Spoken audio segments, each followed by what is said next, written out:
Hello everybody, and thank you for tuning in. I hope you're excited about your plan for today.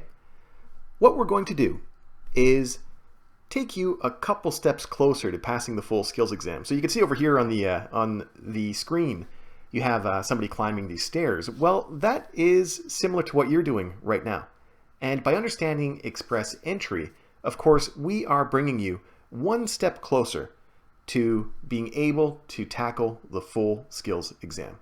So what we're going to talk about today are the procedures involved with express entry. Now we're going to go through this step by step. And as you know, what we do with these lessons is help you to see express entry, in this case, through the context of your upcoming ICCRC Full Skills Exam. So I hope you enjoyed the lesson. We've really enjoyed putting it together.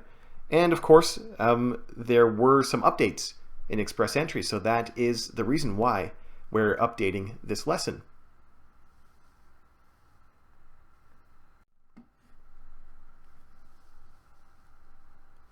So I hope you're excited. We have a few goals that we are going to reach today. Now, the first one is to fully understand the procedures involved with express entry. So what we always do here at Full Skills Exam Prep is help you to link the knowledge you've gained in your course and help you to see it through the context of your upcoming ICCRC Full Skills Exam. Now we're going to split that down into a couple sections because express entry can be a pretty big topic. So first we're going to cover the procedures involved with express entry. Now after this we will take a look at the CRS points, and this can be a pretty detailed topic. So we're going to go through this bit by bit. And of course, we're going to focus very specifically on tricky elements that might come up in the exam, things to be careful about, and of course, how to handle those tricky situations. Now, after you complete the express entry lesson, then you're going to work on the next lessons. And that, of course, has to do with a large portion of what express entry does, which is, of course, help people immigrate through the Federal Skilled Worker Program, the Federal Skilled Trades Program, and the Canadian Experience class. So we're going to begin with the first part here, and I hope you're as excited as this guy over here, because, well, I'll show you in the next slide actually. There's a big advantage to mastering express entry, and I think you probably know what it is, but I'll tell you anyways.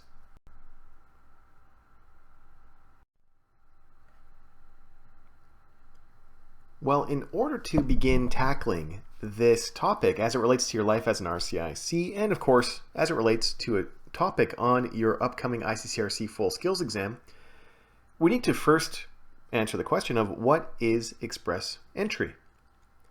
Well, the answer is pretty straightforward. It's a procedure implemented January 1st, 2015. Now, probably for all of you, you understand that it's not an immigration program. So you don't immigrate into the express entry program or get accepted as a permanent resident in express entry. It is a procedure for people to immigrate through the Federal Skilled Worker, Federal Skilled Trades, Canadian Experience class, and the PNP. All right, the system though changed from waiting in line, where previously people would apply, so people would meet the minimum requirements of, for example, the Federal Skilled Worker Program, and then they would wait, and eventually obtain their permanent residency, or hopefully obtain their permanent residency, but it used to take years and years and years and years. Now, instead, the system changed completely, really. So instead of asking who applied first and meets the minimum requirements, instead there's two questions here that they are looking at, and that is who meets the minimum requirements and who is the highest qualified. And the highest qualified, of course, who also meets the minimum requirements, can obtain their permanent residency. All right, so just so that you're not confused, or if there's a scenario in the exam where someone says, hey, I made an express entry profile 8 months ago and I'm still waiting for an invitation to apply, but my friend made an Express Entry profile 2 months ago and received an ITA. Now you know the solution for this.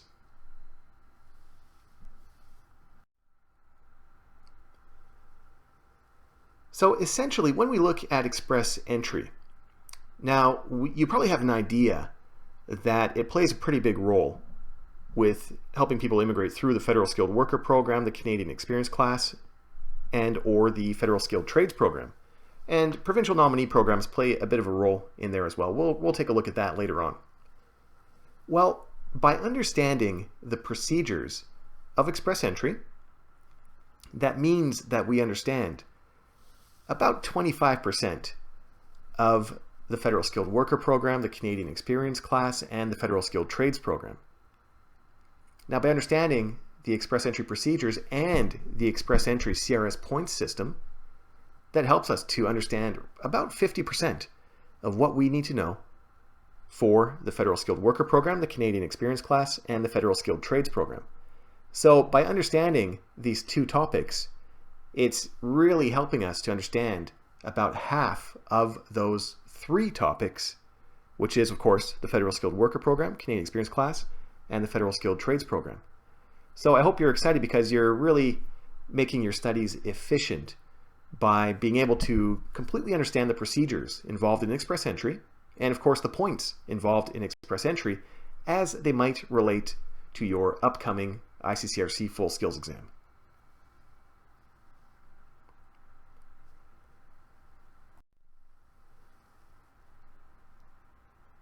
All right, so in this lesson, we are of course taking a look at Express Entry to see how it plays a role in your upcoming exam. And I just wanted to give you a little bit of a hint about how Express Entry is going to play a role in your life once you pass the full skills exam.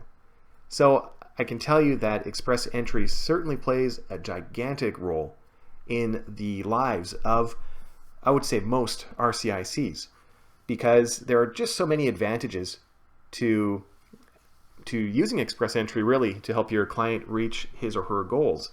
Now we'll go over a few of these because I want you to start thinking about the future really. Once you pass your exam and once you want to specialize in certain areas, Express Entry is definitely an amazing option for you to specialize in. And of course, when we take a look at Express Entry through the context of your life as an RCIC, it helps us of course to again take a look at it through the context of the upcoming exam, because the upcoming ICCRC Full Skills Exam is of course testing your knowledge of a variety of areas, including Express Entry, as it relates to your life, upcoming life, I suppose, as an RCIC. So we'll just go through this portion quickly just because it's really interesting, and of course it's going to help you. So Express Entry, of course, provides immigration opportunities for a huge amount of people. So there are programs that are very specialized in immigration, as you know. When you're probably thinking of PNPs and things like that. Well, Express Entry is a little bit more general. So you can attract quite a lot of people through this program and help them immigrate. Now, this is where your life as an RCIC really takes hold, because you can really pre-screen candidates to see if they would likely receive an ITA in Express Entry. Okay, the ECA situation is pretty amazing as well. We'll talk about that a little tiny bit later on, and of course the process is quick.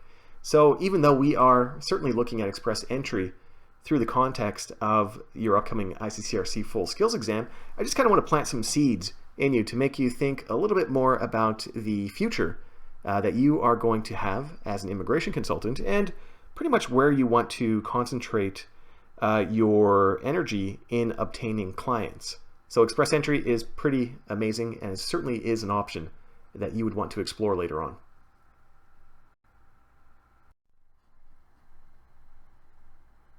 Now, in terms of reading resources for you, the IRCC website, of course, is the best. Now, you can take a look at it through the perspective, of course, of somebody who is applying for immigration through Express Entry. And I know there are quite a few links below the video here you'd want to work through as many of them as possible. And by doing all this work now, like I told you before, remember that Express Entry plays a pretty big role in your understanding of the Federal Skilled Worker Program, the Federal Skilled Trades Program, the Canadian Experience class.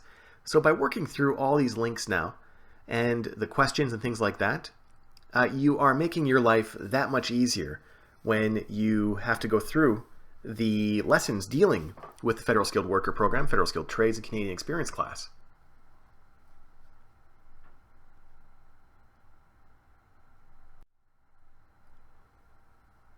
All right, so here is the procedure that you're going to see over and over and over and over again throughout these lessons, so throughout the remaining lessons, really. Now, we're going to go through this step by step, like I told you before, and I know it seems like a lot of information right now on the screen, but it's going to make more and more and more sense as we begin to see it step by step, and of course by looking at it through the context of scenarios and questions.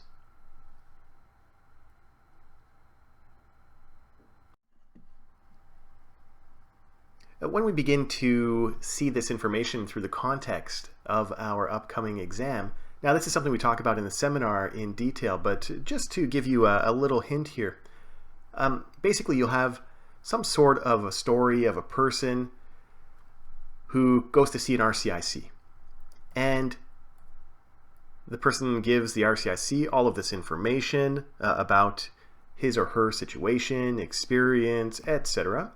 And what the RCIC has to do, of course, is think about which category is perfect for this person. Now, this is really similar to what you do in real life, and of course, what the exam is testing you on is if you are prepared enough to work as an RCIC. Well, if the solution is either the Federal Skilled Worker, Federal Skilled Trades, Canadian Experience class through Express Entry, then we need to understand the procedures, of course, of Express Entry. But remember, as we saw before, it all links together.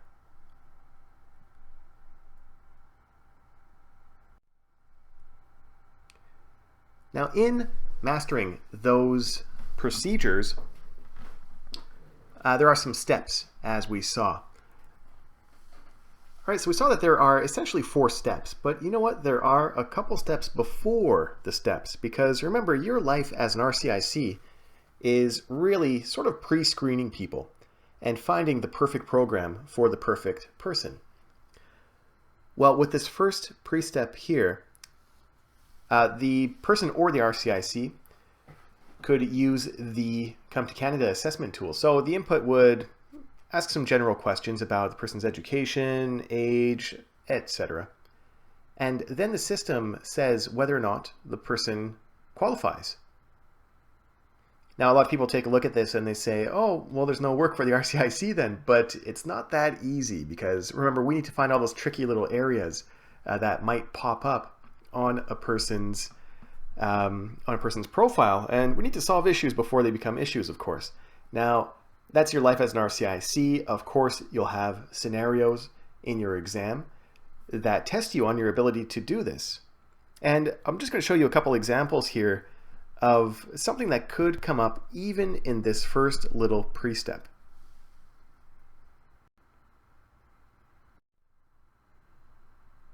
All right, so when we are looking at some of those issues that might come up, it really goes with the second pre-step, or the extension, I suppose, of the first pre-step, which is organizing documentation. Now, remember, of course, we need to take a look at a person's education, language, and work experience. Now, it's not enough to just say somebody has a diploma, or someone speaks French, or someone worked as an engineer. We need to prove everything, of course. Now, those foreign educational credentials, they need an ECA.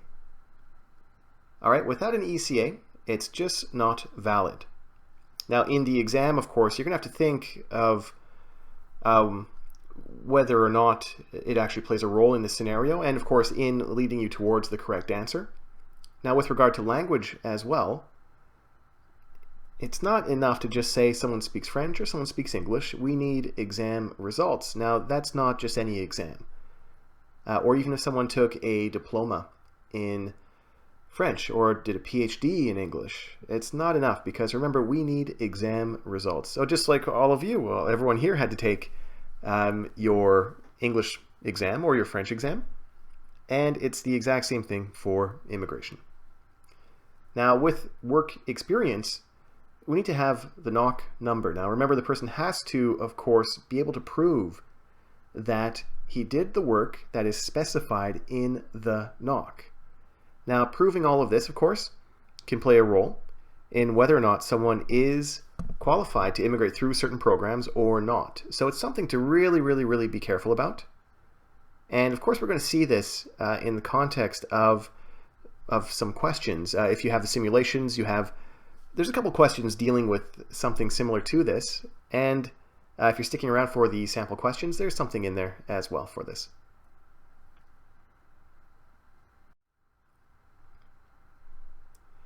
Okay, well, the documentation that we have for work experience, for language, for education, it's not the only documentation that we need, because there are other elements that play a big role in express entry.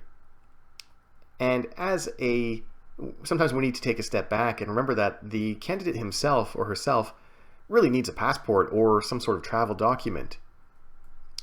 Now, if a person has a job offer or a provincial nomination, this plays a role in express entry.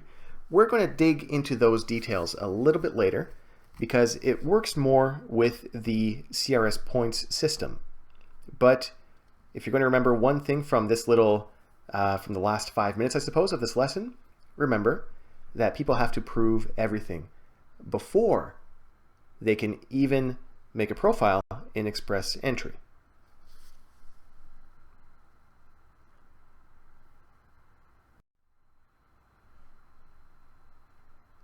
So now that a person is beginning the first step of express entry, so remember, your job, of course, is to pre-screen and make sure that the person actually can apply for express entry. Well, that is here. In this section, when the person makes a profile, plays a big role in doing this, of course. So when the person's creating the profile asks them to input quite a bit of information about themselves. So you can see the general information: education, work experience, finances, etc. Now, the system is basically asking itself whether or not the person meets the minimum requirements of the Federal Skilled Worker, Federal Skilled Trades, or the Canadian Experience class. Now, if the answer is no, you can probably guess what happens. The person can't create the profile, so the person would essentially leave, and for you as an RCIC, you would obviously try to find another solution for this person. Now, if the person does meet those minimum requirements, then there's two possible outcomes at that point. One has to do with whether or not the person has a valid job offer or a provincial nomination. If the person does not, then that person has to register on the job bank and self-promote to potential employers. The person has to do this within 30 days, of course. Now, if the person has a valid job offer or a provincial nomination, well, then he's going to be pretty happy. And you, as his or her RCIC, is going to be pretty happy, because the person moves to the next step, which is joining the express entry pool of candidates.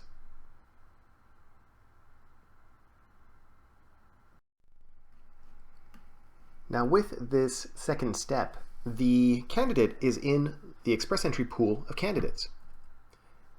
All right, and that is essentially people who meet the requirements of either the Federal Skilled Worker Program, the Federal Skilled Trades Program, or the Canadian Experience class. Of course, some people can meet two of them, or possibly, theoretically, all three even. Now, the key is here. So they will receive a CRS score in this pool of candidates. We're going to talk about that score pretty in detail in the next video series.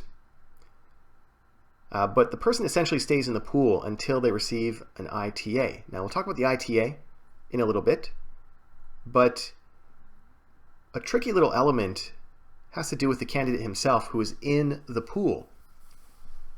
So if the candidate has a change, for example, in family, so maybe the person gets divorced or has a kid, or a dependent child reaches a non-dependent age, well, the candidate has to update this.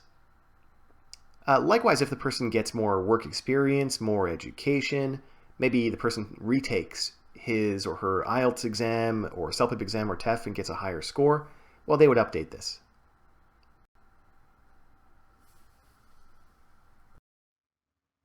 All right, so what happens when a person is in the pool of candidates, and how do they leave that pool of candidates? All right, so we'll talk about a few ways in which people are ejected from that pool, and at the end we'll talk about the positive one, where a person leaves the pool. Well, when a person is in the pool of candidates for a year, it's not a birthday party like the picture shows over here.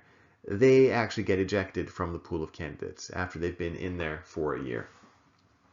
Why does this happen? Well, if a person is in the pool of candidates, and let's say he or she meets the minimum requirements of the Federal Skilled Worker Program, for example, well, does that mean that the person will be selected for an ITA, or that the person will receive PR? No. So if a person is in the pool of candidates, and let's say the person only has 200 points, well, 200 CRS points, I mean. Well, it's not very likely that the person will ever be selected unless the person gets a provincial nomination, which theoretically could happen. When you look at the numbers, it's not very common for that to happen. Let's say the person receives a job offer. Well, even a job offer for someone with 200 points wouldn't help that person exceed the CRS cutoff score. So it's pretty much always been 440, 450, slightly more points for the CRS cutoff score, with a couple of very, very slight exceptions. And I think that's why they do this, is just because if the person's been in the pool for a year without being selected, or without having anything really to improve that score, well, I think they want to make space maybe for other people. Well, what if a person receives an ITA but does not submit it on time, or doesn't submit it at all? Well, the person, it doesn't really get into any trouble or anything like that. The person would simply be returned to the pool of candidates. Now, when you see the days in here, you can see that this one says 60 days, and that is the mandatory period to apply for PR. So when a person receives an ITA, they have to apply for PR within 60 days.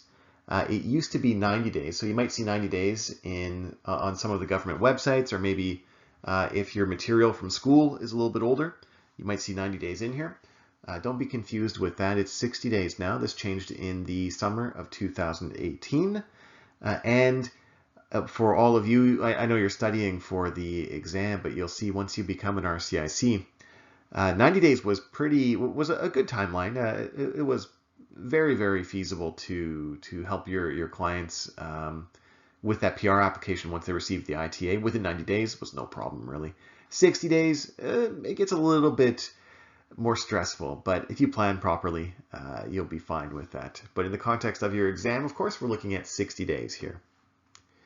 And of course, the positive one, or no, this isn't the positive one yet. So when somebody withdraws their profile from the pool of candidates, well, the person obviously leaves the pool. Okay, and the positive one I was talking about here is over here. Well, it's when the person applies for PR.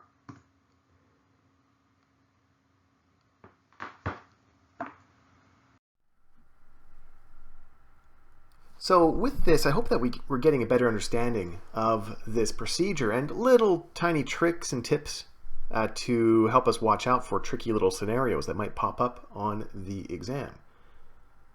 So we saw that with regard to creating a profile, that is certainly the first step, though it's not as easy as it seems.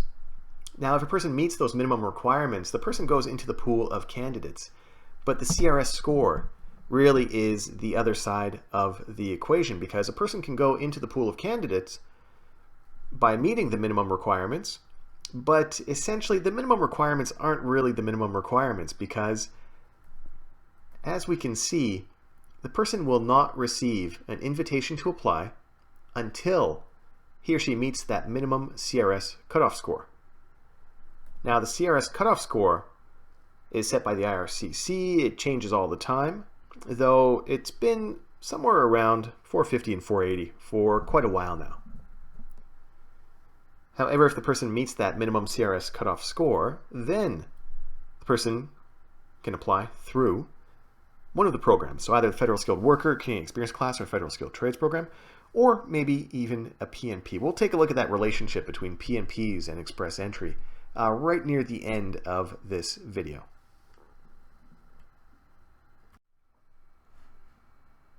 So when we take a step back and we take a look at the Express Entry procedures again to see how it relates to the process that people go through, well, remember, essentially what the officers are asking, what the IRCC is asking, is for who meets the minimum requirements and who is the highest qualified. Now that is, of course, regarding people who are in the pool of candidates, as we saw.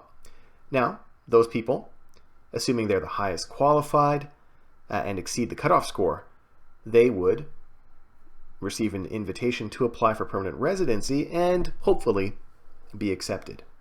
Well, let's take a look at this in a little bit more detail. So we have the Express Entry pool of candidates, and we saw what it takes to get into that pool of candidates. Well, let's put an example on this, and we have 4 people here who are in the pool of candidates. Now, they've each received a CRS score. Like I said, we're going to learn how to assign CRS scores to people in a little bit, well, in the next video. But the important part for us with regard to the procedures and regarding a person who can move to that third step, which is receiving an ITA, has to do with this. So there will be a certain date, let's say February 12th, for example, and the CRS cutoff score will be released that day. Let's say, just for an example, it's 637 points. Well, we need to take a look at this score and think of who, out of these people in the pool of candidates, would receive an invitation to apply for permanent residency at that point. Now, the answer is, of course, nobody, because all of these people are under 637. So they're waiting in the pool, and like we said, for up to a year. Now, the next draw had a CRS cutoff score of 458. Now we can see that the person on the end there, he received an ITA and essentially disappears from the pool. Now on March 9th, there was another draw, and it was 533 CRS points as the cutoff score. Well, with this one, we could see again that nobody in the pool gets selected. And the final example is just March 19th, and the CRS cutoff score there was 441. So with this, we could see that the first person received an invitation to apply because she had 445 points.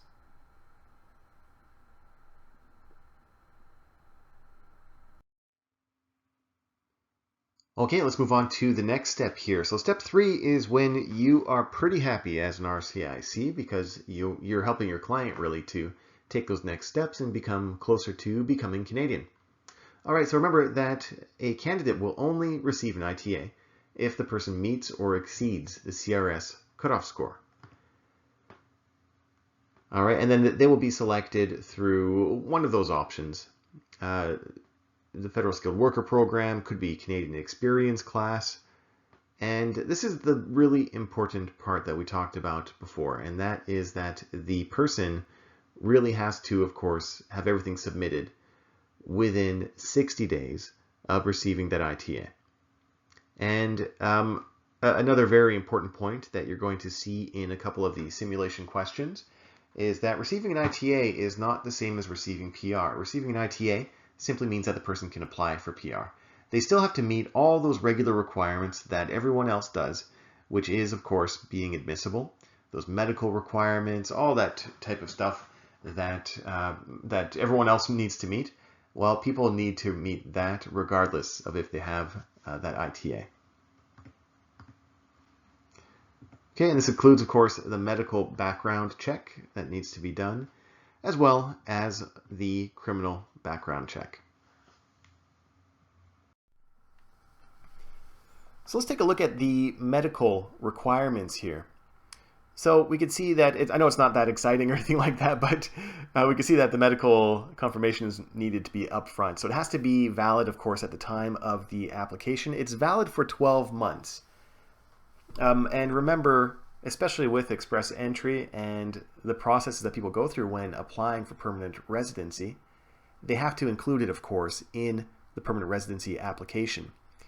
Now, it's not just the main applicant that we're looking at with regard to who needs to submit a medical background check, because of course their spouse, common law partner, dependent children, even if those dependent children aren't accompanying, everybody has to have the same medical background check. So this touches on inadmissibility a little bit, because essentially if somebody has even a child who is non-accompanying who is medically inadmissible, then of course, regardless of if the person received an invitation to apply, if the person has a PhD and is fluent in English and French and is the best engineer in the whole world, it wouldn't matter. The person would most likely be inadmissible because of that medically inadmissible family member.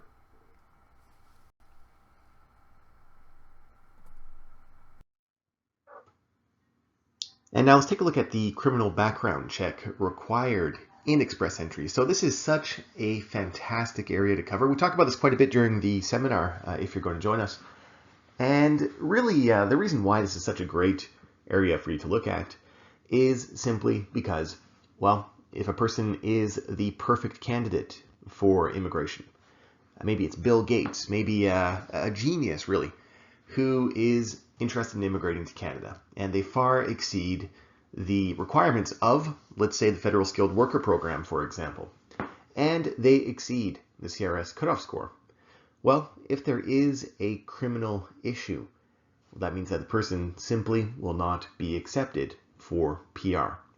So this goes more with the documents that you're putting together, and of course the completeness check that is conducted. So we can see some of the details over here.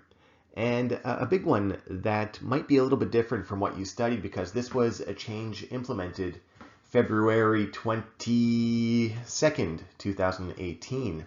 And that is, again, that they reverted back to the previous method of criminal background checks, which is for a person to get criminal record checks for where they've lived for 6 months or more in a row. Okay, so it's not cumulative anymore.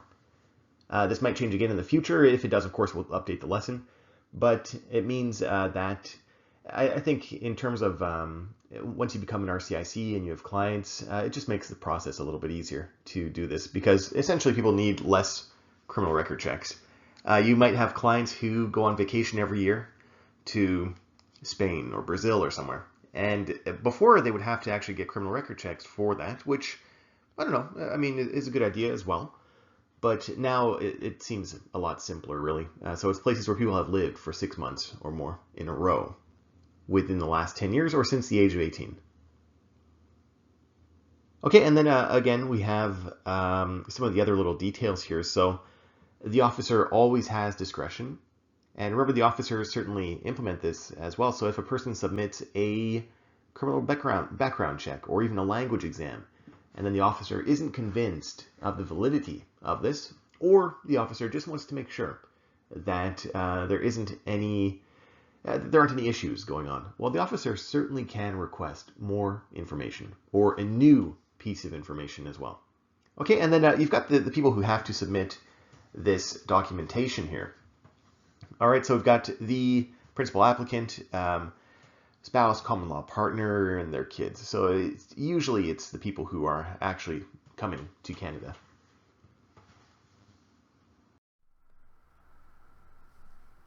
Now, as we saw, once the person has all the other requirements of applying for permanent residency, which includes, of course, the medical background check, the criminal background check, then the application is made for permanent residency.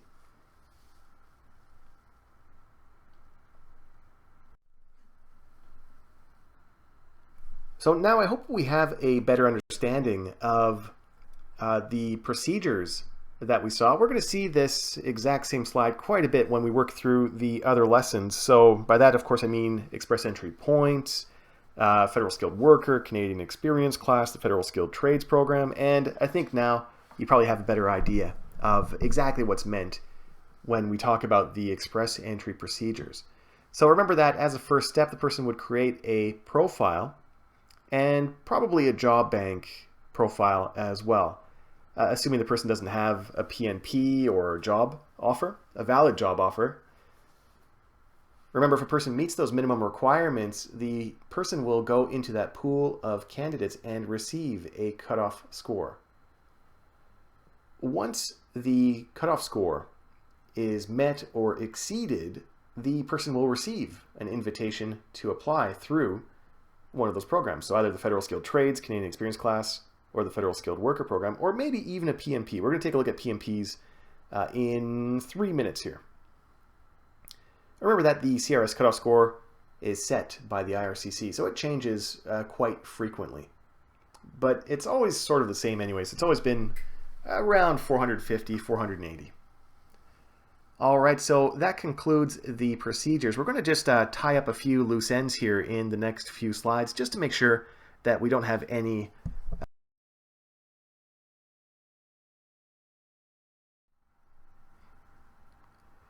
Now, if we have questions on express entry in the ICCRC Full Skills Exam, this is pretty much what we're asking all the time. So we're always asking ourselves, who makes a perfect candidate for express entry? And there are 3 things that make a person a perfect candidate. I'm not too sure if you know what they are, but you probably have an idea anyways. The first one, of course, is a person who meets those requirements of Federal Skilled Worker, Canadian Experience Class, or the Federal Skilled Trades Program. Now, meeting that is one thing. We have to, of course, be able to prove everything. So we saw that before, right at the beginning of the lesson, that it's not enough to just have a degree. We have to have the ECA. It's not enough to speak English. We have to have the language results. And even with this, we have to have a person who exceeds the CRS cutoff score. Otherwise, the person will sit in the pool of candidates for a year until they get kicked out, really, of the pool. All right, so when we have questions about express entry, this is what we're thinking about all the time. So we are always thinking about who is the perfect candidate, and is this person the perfect candidate for express entry?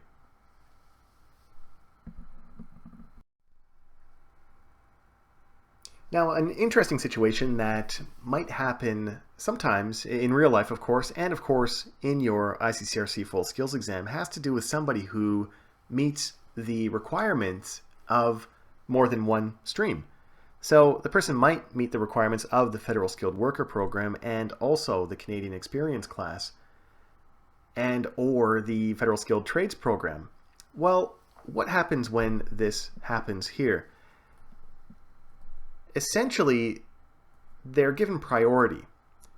So the Canadian Experience Class is given priority, which is great because remember that somebody immigrating through the Canadian Experience Class doesn't have to prove funds. So it's certainly an advantage for people who are immigrating.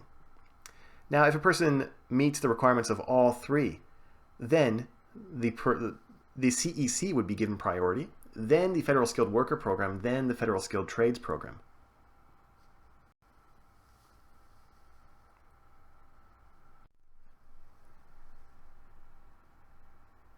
All right, as promised, we will discuss the relationship between PNPs and express entries. I'm sure you saw that little asterisk on some of the slides with regard to PNPs, and I know a lot of you are a little bit worried about provincial nominee programs in the ICCRC Full Skills Exam.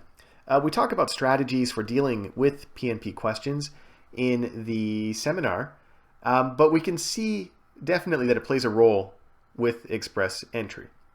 Well, when we take a look at PNPs and the regular process that people would go through in applying for immigration through a provincial nominee program, basically there's three players. There's the candidate himself, the nominee program, and the visa office. Now, the way that the procedure works is that the regular non-express entry procedure works is that the applicant would apply directly to the provincial nominee program. Now, if the person is accepted, the provincial nominee program would send him, in this case, a confirmation of a nomination, and at the same time they would send the certificate of nomination to the visa office. Then the candidate just well, I don't want to say just applies for PR because it's quite a big process, but this regular process, you're going to see once we incorporate express entry into it, it gets a little bit more complicated. But essentially, in the regular process, at that point, the candidate submits his permanent residency application and hopefully obtains his permanent residency.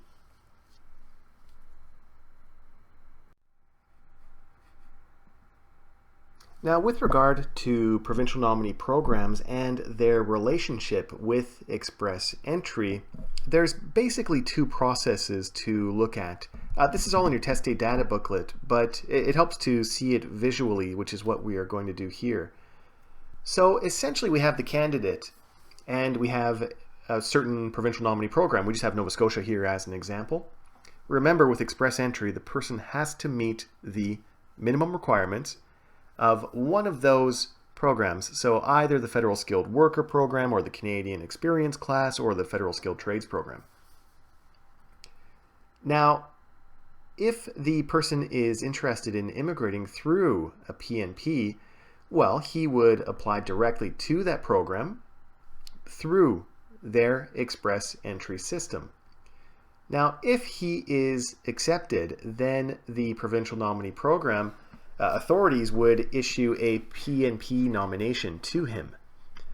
At that point, the person would create his express entry profile, include, of course, the PNP nomination in the information there, so he wouldn't need to register with the job bank or anything like that.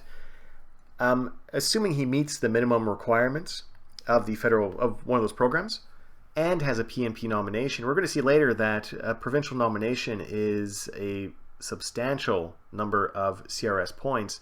So he would move into the pool of candidates just based on meeting the minimum requirements, and then would most likely receive an ITA because he would have exceeded the CRS cutoff score.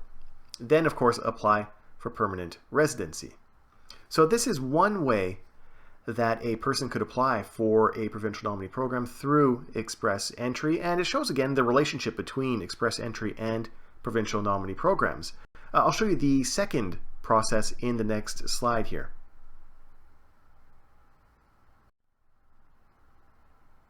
Alright, so this process here is a little bit trickier, so I hope you're ready. There's going to be a lot of arrows flying around here. Now, we have the provincial nominee program, of course, and the candidate.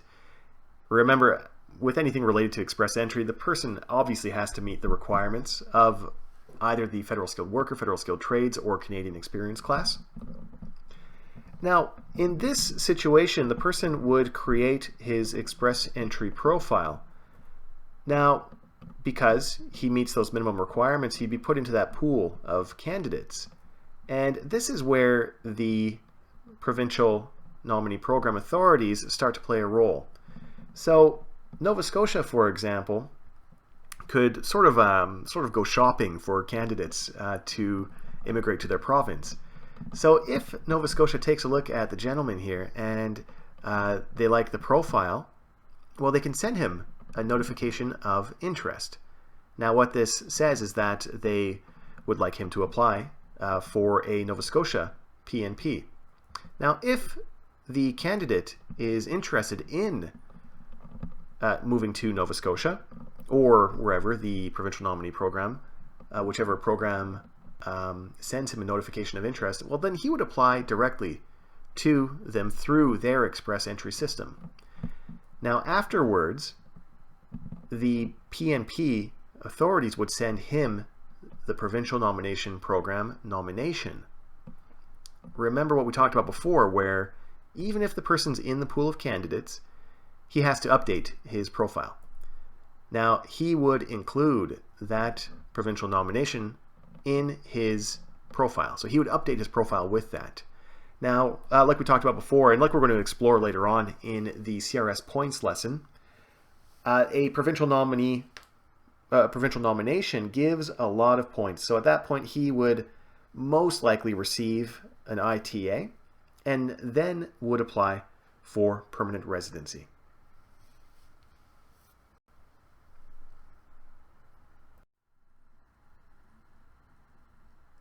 Now, the final little tricky area with regard to the procedures of express entry have to do with Quebec.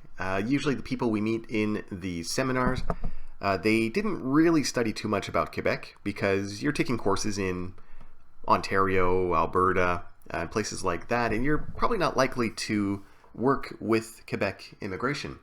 Well, remember that Quebec still plays a role on your exam.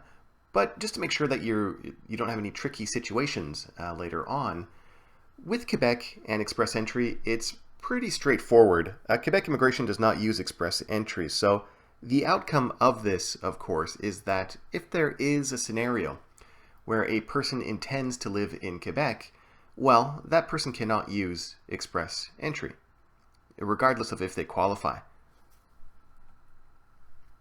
All right. However, the little tricky area has to do with work experience in Quebec. So if somebody works in Quebec or worked in Quebec in an OAB position, that work experience counts towards those federal programs. So the Federal Skilled Worker, Canadian Experience Class, Federal Skilled Trades, and of course the Express Entry CRS points system.